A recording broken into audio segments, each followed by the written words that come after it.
la pompe, le compteur s'emballe à des niveaux jamais atteints.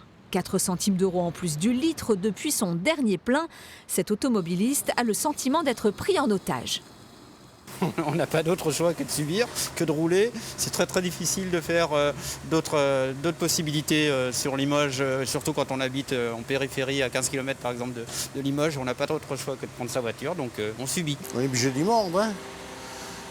Là, je vais partir à Carcassonne dans 15 jours, là, aller-retour, ça se connaît. Hein. De l'argent en plus dans l'essence, c'est un budget qui baisse pour le reste des dépenses des ménages. Et pour les professionnels, c'est du salaire en moins.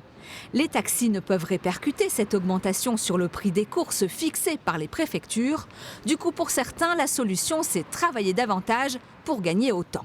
Je suis taxi depuis 13 ans maintenant, j'ai attaqué ma 14e année.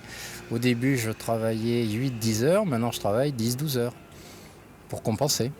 Mais on ne va pas pouvoir toujours tout le temps compenser. Au bout d'un moment, on va en avoir marre.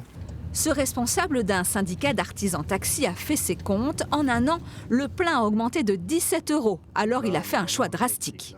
Pour contrer cette hausse de 20%, on essaie de trouver des solutions alternatives, donc de s'équiper en véhicule hybride, donc de passer du diesel à l'hybride, qui permet de faire des économies sur le carburant et de rouler un petit peu moins cher grâce à l'énergie électrique.